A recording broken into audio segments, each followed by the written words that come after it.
Mari kita lihat indikasi kebangkitan PKI, saudara, yang ada di Indonesia ini. Kita mulai dari yang pertama. Kita semua sama tahu ada kelompok yang begitu ngotot menuntut pencabutan TAP MPRS nomor 25 tahun 1966. Kalau TAP MPRS ini dicabut, yang diuntungkan adalah keluarga besar PKI. Ini indikasi, saudara. Enggak mungkin yang bukan PKI menuntut pencabutan daripada TAP MPRS tersebut. Karena kalau TAP MPRS nomor 25 tahun 66 dicabut, yang untung bukan umat Islam, yang untung bukan tentara, yang untung bukan polisi, bukan, yang untung bukan negara, yang untung adalah kader-kader PKI.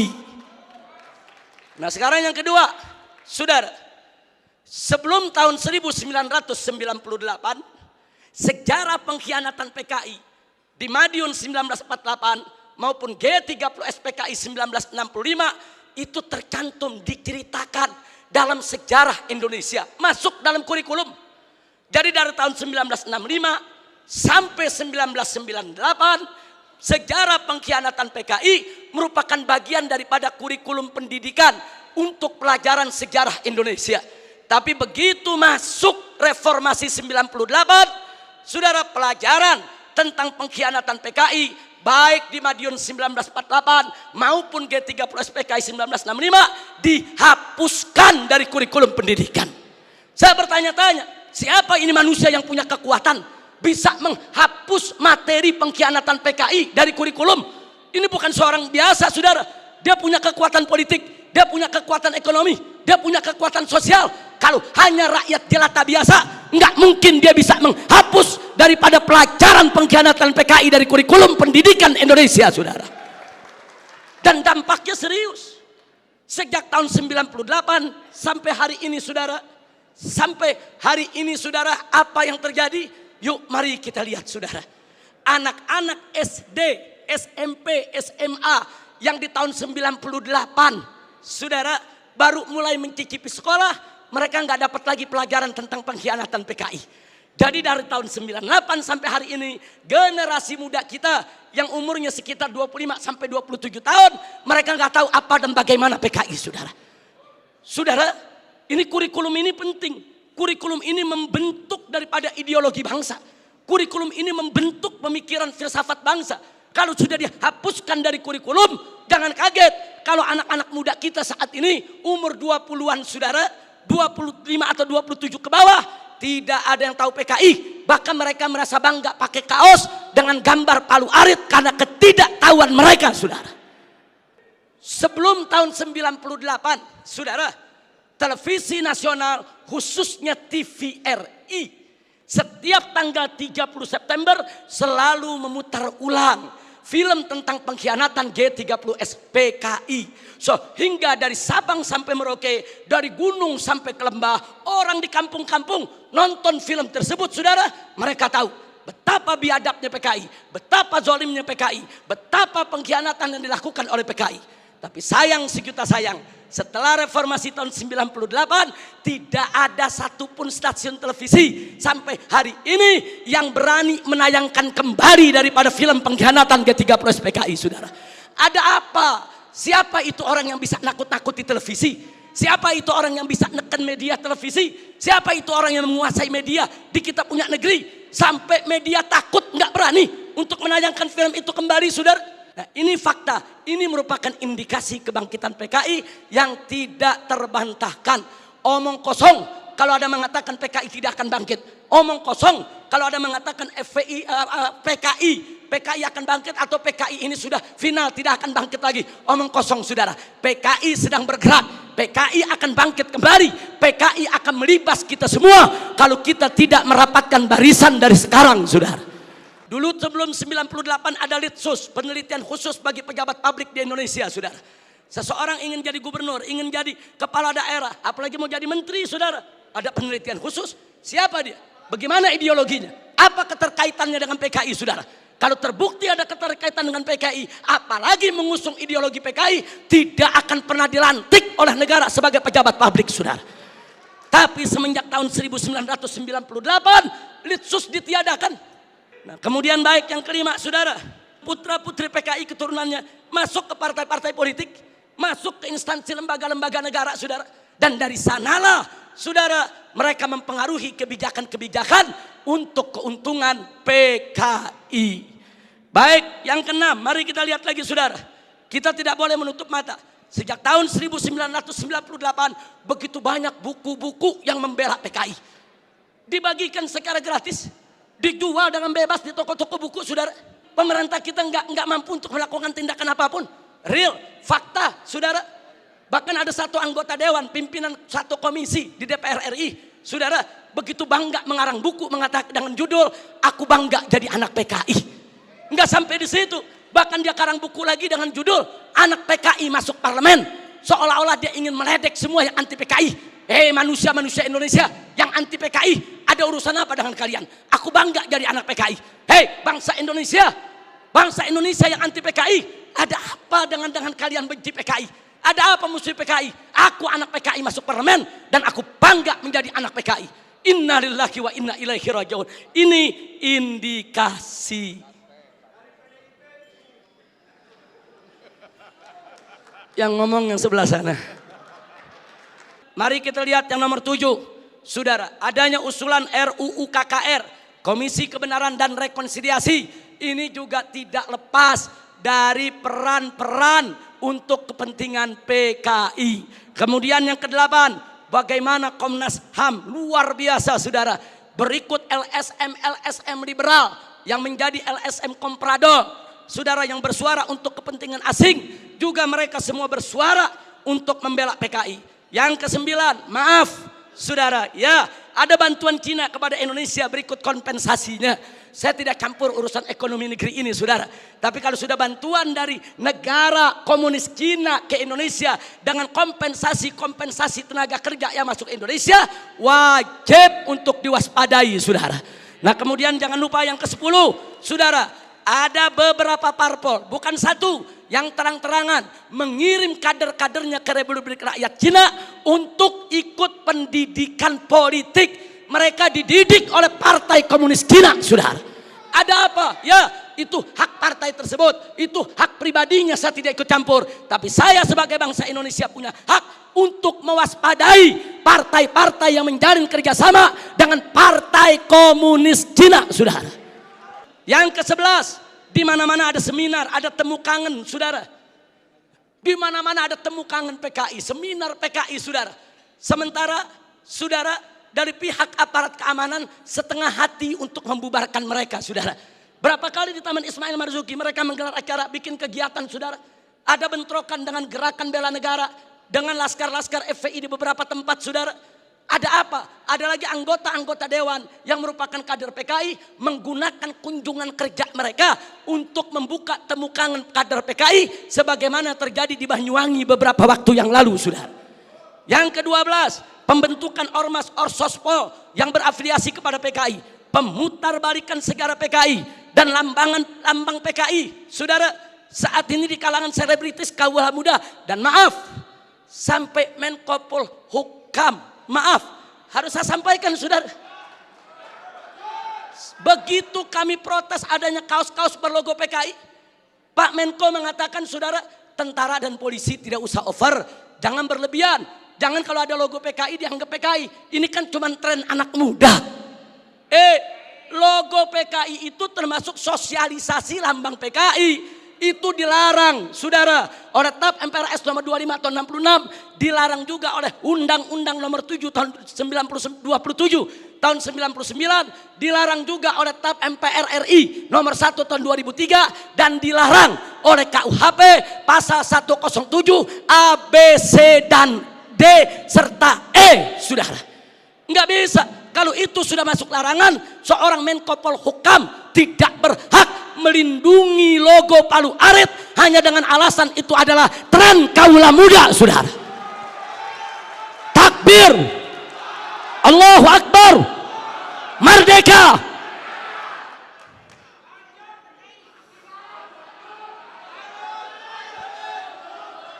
Baik, yang ke-15, saudara. Belum lama ini, saudara, ada usulan konyol penghapusan kolom agama dari KTP, saudara.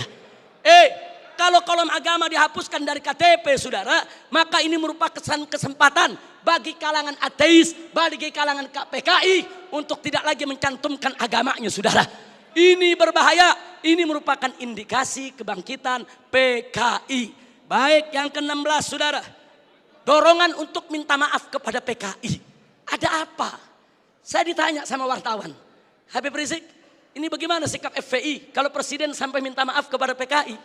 Saya jawab, kalau presiden ngotot meminta maaf kepada PKI, saya usul sekalian saja minta maaf sama Belanda dan Jepang. Jangan tanggung-tanggung minta maaf, saudara. Minta maaf saja. Belanda, maaf dulu pejuang kami membunuh tentara Belanda. Jepang, maaf dulu gerilyawan kami membunuh Anda. Minta saja sekalian maaf kepada Belanda dan Jepang, saudara. Belanda dan Jepang itu penjahat, saudara. Sebagaimana PKI, bukan kita yang minta maaf kepada Belanda dan Jepang. Bukan kita yang minta maaf kepada PKI. PKI yang harus minta maaf kepada bangsa Indonesia, saudara. Baik, kemudian berikut yang ke-17, saudara. Maaf, sekarang ini ada jargon revolusi mental. PDIP juga. Kalau yang dimaksud revolusi mental adalah revolusi akhlak, revolusi moral, revolusi budi pekerti, dari tidak baik menjadi baik, tentu kami dari FPI akan sangat-sangat mendukung. Tapi kalau yang dimaksud revolusi mental adalah membebaskan jiwa dari ikatan agama, membebaskan jiwa daripada aturan hukum Tuhan, sebagaimana yang pernah disuarakan oleh Karl Marx, sebagaimana di tahun 50-an pernah dikampanyekan oleh PKI. Ini jargon PKI dulu, saudara. Nah, kalau itu yang dimaksud, kami menolak istilah revolusi mental kalau hanya memberikan kesempatan kepada PKI untuk bangkit, ya, kawan. 19, saudara. Saat ini di beberapa karnaval, bagaimana tokoh-tokoh PKI, saudara, seperti Aidit, seperti Nyoto, saudara, itu dibawa-bawa, diusung-usung. Bahkan dalam karnaval peringatan HUT RI di Madura, saudara, di Sumatera Barat, kemudian di Jawa Timur. Ada apa kalau ini bukan indikasi kebangkitan mereka? Dan yang ke-19, saudara, maaf, beberapa waktu yang lalu juga ada simposium di Arya Duta. Saudara, ya, tujuan pemerintah baik, dimontopori oleh pemerintah, bagus tujuannya, saudara. Tapi sayang sejuta sayang, saudara, ternyata simposium tersebut, saudara, hanya menguntungkan kader-kader PKI ketimbang kader-kader bangsa Indonesia sendiri, saudara. Nah, karena itu, saudara, yang terakhir, yang ke-20, saudara. Ada jenderal PKI. Yang terakhir, saya sedih, kecewa bercampur marah. Begitu saya saksikan di ELC, saudara, Indonesia Lawyer Club, di salah satu sebuah stasiun televisi, saudara, ada tokoh yang mengatakan kalau PKI itu hanya korban. Kalau PKI itu korban, penjahatnya siapa? Kalau PKI korban, berarti penjahatnya NU, penjahatnya Banser, penjahatnya Masumi, penjahatnya tentara, penjahatnya Polri, penjahatnya negara, saudara. Nah, maka itu, saudara, ya kalau korbannya PKI, berarti penjahatnya Nahdlatul Ulama NU, berarti penjahatnya Muhammadiyah. Enaknya, saudara, umat Islam ini dianggap semua sebagai pelaku kejahatan. Ini kita tidak terima. Ke Padang Persatuan, kalau ingin simpatik kepada PKI itu urusanmu. Tapi jangan coba-coba mengatakan mereka korban. Itu akan menyinggung perasaan jutaan umat Islam di Indonesia. Baik, saudara. Saya di sini tidak mau sebentar karena waktu sudah sebentar. Implikasi saya lewatkan dulu. usulan FPI untuk simposium ini. Ayo kita kembali kepada Pancasila dan Undang-Undang Dasar 1945 yang asli, yang dijiwai Piagam Jakarta sebagaimana amanat Dekret Presiden 5 Juli tahun 1959. Takbir, merdeka. Yang kedua, tolak segala perbuatan dan pemahaman ideologi yang bertentangan dengan nilai luhur ketuhanan Yang Maha Esa sebagai jiwa daripada Pancasila. Apapun ideologi, pemahaman dan perbuatan yang bertentangan dengan nilai luhur ketuhanan Yang Maha Esa harus kita tolak, saudara. Termasuk pemahaman PKI, komunisme, ateisme, kemudian Leninisme, Marxisme, termasuk segala kemunkaran dan kemaksiatan yang bisa mengundang kemurkaan Allah sehingga bisa terjadi yaitu malapetaka dan musibah di negeri kita. Yang ketiga, tegakkan dan laksanakan TAP MPRS nomor 25 tahun 66, Undang-Undang nomor 27 tahun 99, TAP MPRI nomor 1 tahun 2003 dan KUHP pasal 107A sampai E. Karena itu kita serukan TNI dan Polri jangan pernah ragu. Anda semua punya payung hukum untuk menindak, menutup, membubarkan setiap kegiatan PKI di seluruh wilayah NKRI ini, saudara. Kemudian yang keempat, ada 5 poin, saudara. Tolak formalisasi rekonsiliasi dengan PKI. Saudara, saya punya cerita. Di tahun yang lalu, 16 Agustus tahun 2015, kami Ormas Islam itu melakukan long march yang diikuti oleh ratusan ribu umat Islam dari Senayan, Sudirman, Tamrin sampai ke Istana. Kenapa kami gelar itu parade tauhid, saudara? Dengan ratusan ribu umat Islam, karena kami dengar dari sumber yang sangat terpercaya bahwa Presiden, saudara, berencana untuk memasukkan, saudara, item permohonan maaf kepada PKI di dalam pidato kenegaraannya. Kita melakukan demo-demo kecil dan puncaknya yaitu tanggal 16 Agustus 2015, saudara. Nah, lalu apa, saudara? Di situ umat Islam sepakat kalau Presiden Jokowi tetap ngotot meminta maaf kepada PKI atas nama negara, kami akan serukan umat Islam, saudara, dan seluruh bangsa Indonesia dari Sabang sampai Merauke, kita turun ke jalan lengserkan siapapun presiden yang membela PKI, saudara. Takbir, merdeka. Nah, kenapa kami tolak formalisasi rekonsiliasi dengan PKI? Karena akan membuka luka lama sejarah dan bisa membuka pintu fitnah yang berbahaya. Yang ingin saya berbagi cerita, saya diundang oleh Menko Polhukam di rumahnya. Kami diajak dialog soal PKI. Saya tanyakan langsung kepada beliau, apa betul Presiden tetap akan minta maaf kepada PKI? Beliau saat itu memberikan jaminan, Habib, Presiden tidak akan minta maaf kepada PKI. Kalau sampai saya menyetujui itu, beliau tunjuk pengawalnya di sebelah Kopassus.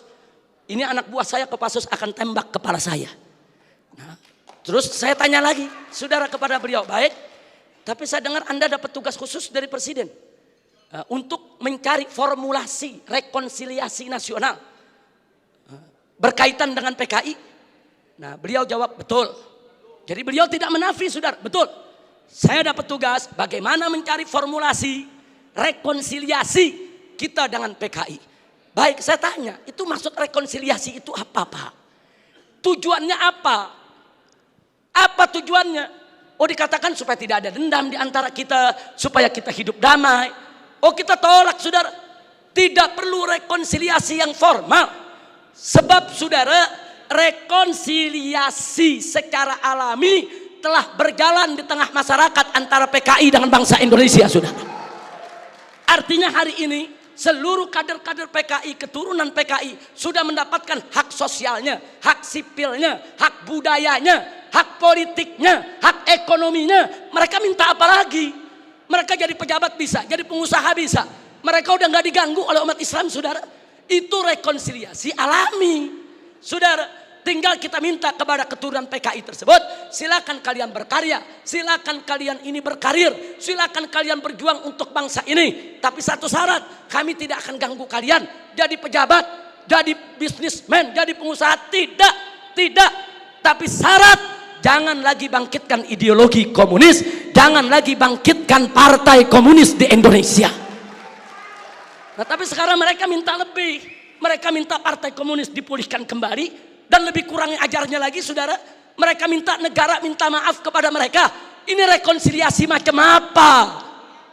Maka itu rekonsiliasi yang diformalisasi oleh pemerintah, saya khawatir ini akan membuka luka lama sejarah dan ini bisa membuka fitnah yang sangat berbahaya, saudara. Makanya tepat yang dikatakan oleh Kiai Haji Salahuddin Wahid, cucu daripada saudara pendiri Nahdlatul Ulama beberapa waktu yang lalu, kalau presiden pemerintah ini sampai minta maaf kepada PKI akan melukai seluruh perasaan daripada warga NU.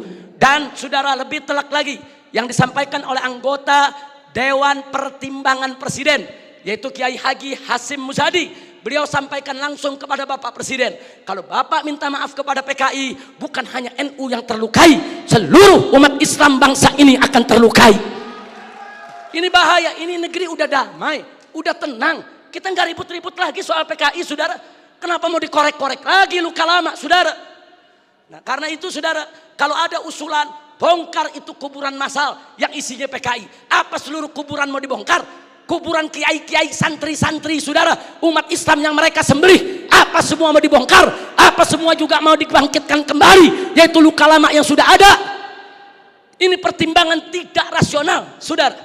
Karena itu kami dari FPI menolak formalisasi rekonsiliasi dengan alasan apapun, saudara. Tapi kami menerima kader-kader keturunan PKI saat ini dikembalikan hak sosialnya, hak ekonominya, hak politiknya, saudara. Kita terima, mereka bangsa kita, mereka saudara kita. Silakan hidup bersaudara berdampingan dengan kita, dan mereka harus tunduk kepada Pancasila. Jangan lagi menghidupkan daripada komunisme. Sebagai penutup yang kelima,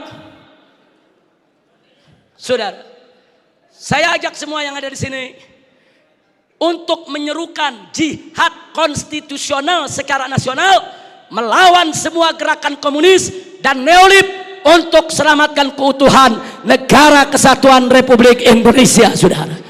Takbir, Allahu Akbar, merdeka. Itu saja yang bisa saya sampaikan. Hadani Allah wa iyyakum ila siratal mustaqim. Wassalamualaikum warahmatullahi wabarakatuh.